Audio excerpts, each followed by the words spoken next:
everyone. It is Lane with Tim's Nation.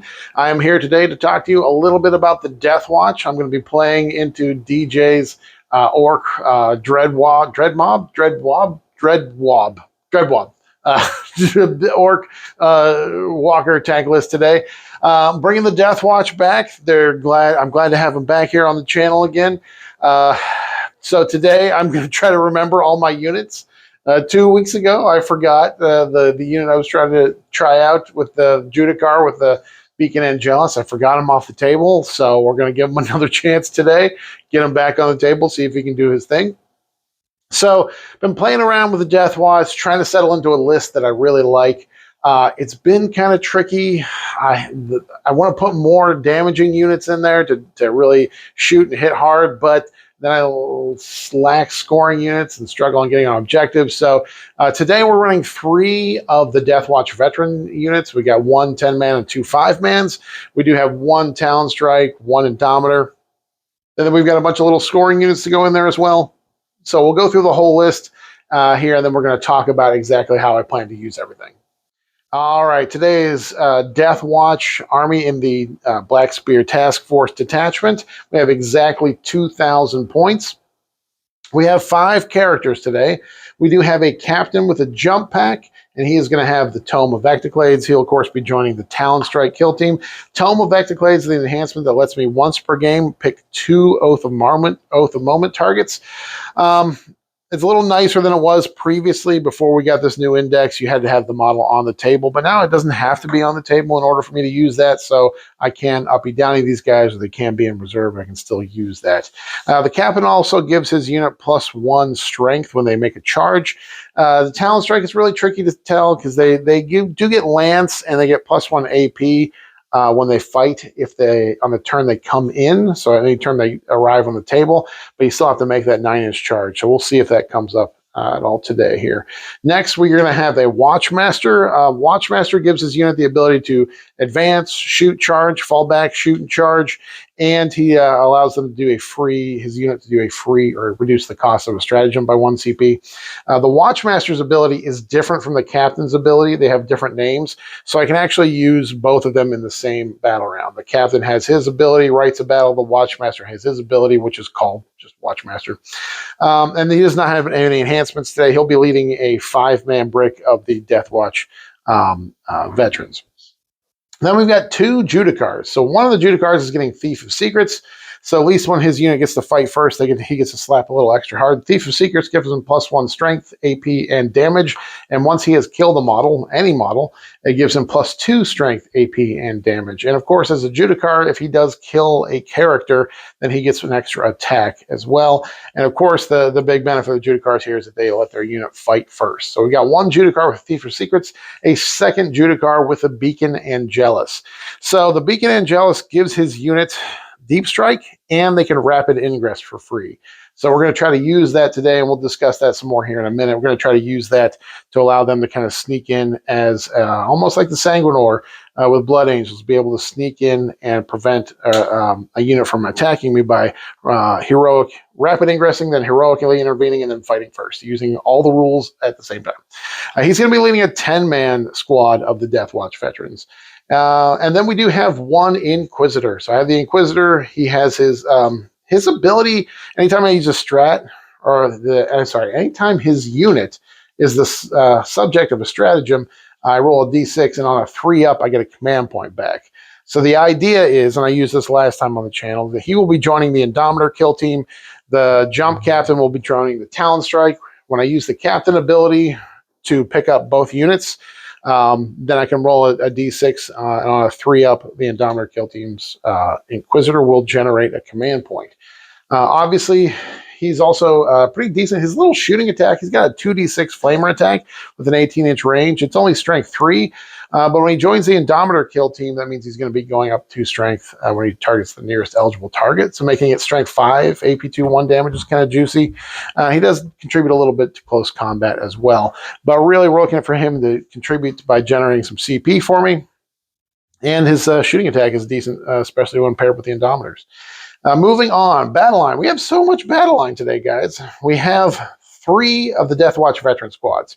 We've got 2 5-mans and 1 10-man. So one of the 5-mans is going to be going with the Watchmaster. And because he allows them to advance, shoot, and charge, fall back, shoot, and charge, I am putting 2 of the guns in there. So we'll have the frag cannon and we'll have the Infernus heavy bolter, plus 2 DeathWatch Thunderhammers and a Storm Shield and Xenophase Blade. Then the other 5-man will be going with a Judicar, so we're going to give them all the close combat weapons. So 2 Thunderhammers, 2 Storm Shields, 1 with the Power Sword, 1 with the Xenophase Blade, and 1 of those will be the Black Shield twin-linked Power Swords there. And then we have 1 10-man that will be led by the Judicar with the Beacon Angelus, so that they can rapid ingress in and heroic, and hopefully do a little damage before I get hurt. That's going to be, again, as many close combat weapons as we can. So the 10-man will have 4 of the DeathWatch Thunderhammers. It's going to have 4 guys with Storm Shields, 3 of them with Power Swords, and 1 with the Xenophase Blade. 1 of the Black Shield twin-linked Power Swords, and then it'll just be 1 guy with an Infernus Heavy Bolter in there. DeathWatch veterans are battle line, so they're OC2, and their special ability is that they reroll 1s to hit, and anytime we're playing Xenos, they get the full hit rerolls. So the full hit rerolls are really helpful, especially with those DeathWatch Thunderhammers, because they naturally hit on 4s. But obviously making the characters lead these units that hit on 2s, rerolling 1s, buffs them quite a bit as well. And then we do have 1 5-man of just regular intercessors today. Intercessors now, they are sticky objectives. They're OC2, they're battle line. They do have 1 power fist on the sergeant, a grenade launcher, and now their bolters get to fire 4 shots when they all shoot at the same target, meaning they actually have a little bit of damage output if they're going into some weaker units. Maybe they'll get a chance to put all those shots in some Gretchen into some Grots today. Really make use of the 4 shots on each guy. Moving on, we do have a dedicated transport. We do have 1 Rhino. Some of the DeathWatch veterans will be in there. We can put 2 squads in there, 2 of the 5-mans. The Rhino is kind of handy because it does allow them to kind of launch out of it. They get their 3-inch disembark and then their move. And of course, the Watchmaster's unit can advance and still shoot and charge. So it gives them a pretty broad threat range with that. Moving on, we do have 1 5-man of Assault Intercessors, the Jump Packs. These guys are great with a 12-inch move. They do impact mortals when they make their charge and have a little bit of shooting, a little bit of fighting. They're going to definitely be using them to score today. Moving on, we do have a 5-man Infiltrator squad. The Infiltrators have the 12-inch deep strike deny, so they'll be great for blocking out either my home field objective or moving into the middle to kind of block out any deep strikes that may be coming at me. Today, I don't have a whole lot of deep strikes I'm worried about, although there are a couple squads of Storm Boys and DJ's List, so I can kind of make it harder for them to steal my home field objective. Moving on, we've got another little 5-man unit. We do have a 5-man of the Reavers. So the Reavers got some big buffs. They have some excellent abilities built into them, and their close combat got a little bit better now that they're AP1. So their basic abilities, they do have Scout, but they also have the ability to Deep Strike.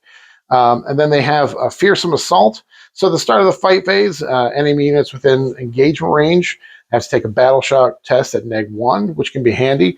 And then, of course, while any enemy units other than monsters and vehicles are within 3 inches of the unit, they subtract 1 from the objective control. And that can go down to 0. And then, of course, they have decent shooting and combat.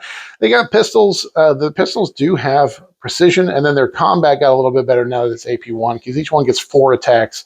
4 attacks at AP1, 1 damage, and those are precision as well. So they do have the ability to kind of scrape out some weaker characters with those precision. I do not have a Phobos Lieutenant today. Didn't have enough points to squeeze them into the list here. So they don't have the ability to drop in, shoot, and then move a little more and make a charge. But they're still useful for scoring and doing a little bit of damage. Now, on to the big DeathWatch units here. We have 1 Talon Strike kill team. The Talon Strike is 5 Inceptors and 5 Jump Pack Intercessors. We're going all plasma today because I love my plasma. So we have 5 Plasma Inceptors. On the Jump Pack Intercessors, you can take 3 Plasma Pistols, 1 in the Sergeant, and then 2 other ones. Their special rule is a little complicated. When they drop in, any turn they come in from reserves, they get extra AP on all their guns, both shooting and in combat. So obviously it helps their shooting quite a bit because when their plasma inceptors overcharge, they go to strength AP3. Plus, with the special rule from the unit, they get AP4. I can use a strat to give them AP5 and just chew through whatever armor I need to chew through. Man, if I can give them plunging fire and drop them up somewhere high, they can get extra AP. There's all sorts of ways we can make it really ridiculous. But with the strat and when they drop in, I will be able to get them to AP5. And then if they do make a charge when they come in, it's only on the turn they come in, so it has to be that 9-inch charge when they come in.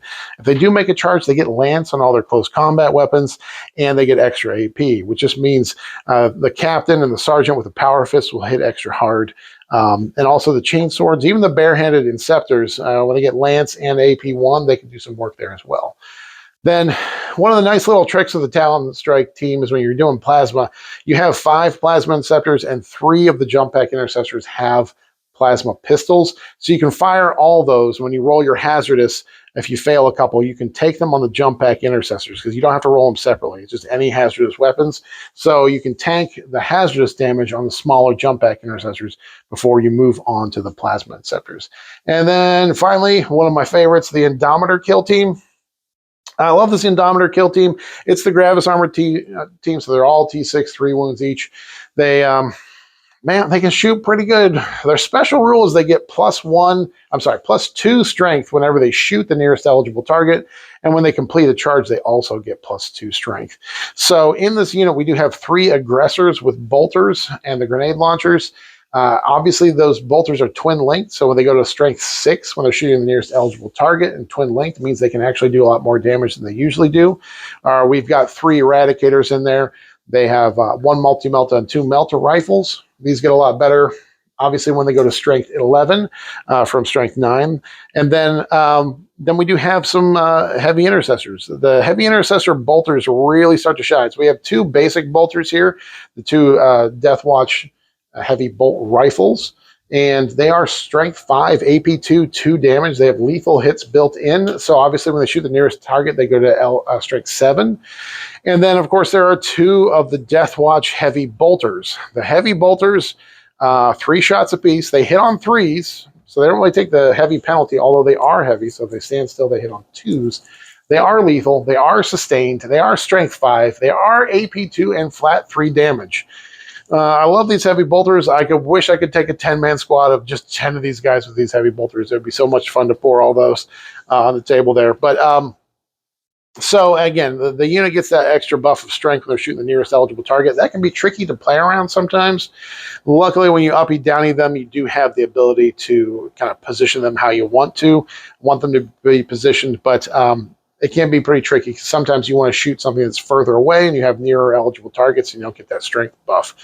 There are also a good Overwatch threat, especially when they have the Inquisitor attached to them, because you just have a lot of shots. All the bolters have lethals, so at least they're automatically wounding when you roll 6s, and just a lot of shots in the unit. So look out for an Overwatch or 2 from these guys.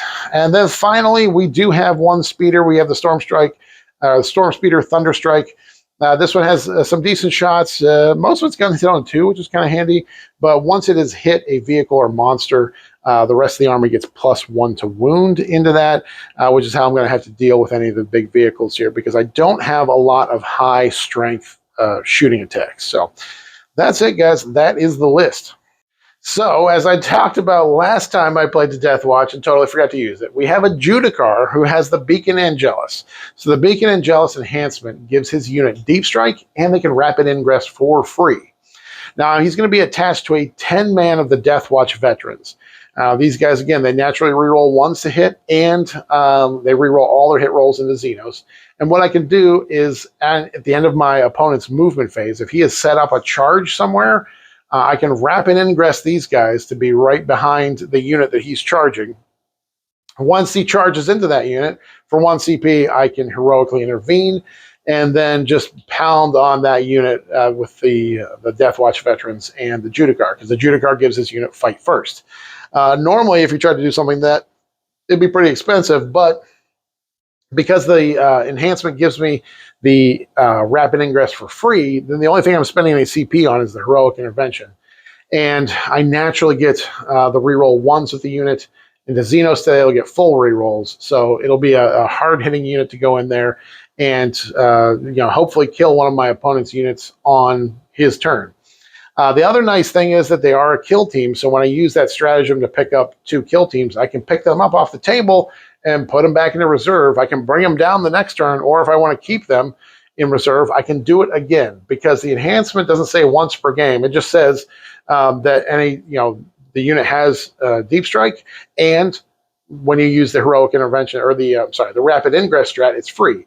It doesn't say once per game, so I could do it multiple times if that came up. Now, a lot of times I'm going to keep them on the table once they've come in the first time, just to give that board presence and to score primaries and to make sure they're out there killing things, which is what I need them to do. But yeah, we'll definitely see it. It would be a trick to pull that off twice, but pulling it off once I'd be pretty happy with that. Of course, the rapid ingress thing can be tricky because your opponent still has their shooting phase. So if I don't put them in a good position and they end up getting shot, it can kind of nerf the whole thing. But I'm really hoping that today we get a chance to show it off, because I think everybody was disappointed. I got some comments a couple of weeks ago that we wanted a rematch because we wanted to see this actually work. So we're going to make it work today. And thanks to a friend of the channel, Zach, for kind of helping me tune this list up a little bit. Played a couple of practice games with it and it did pretty well. We'll see how it does today into a whole bunch of big vehicles. So follow me over to the battle report and we'll see how they do.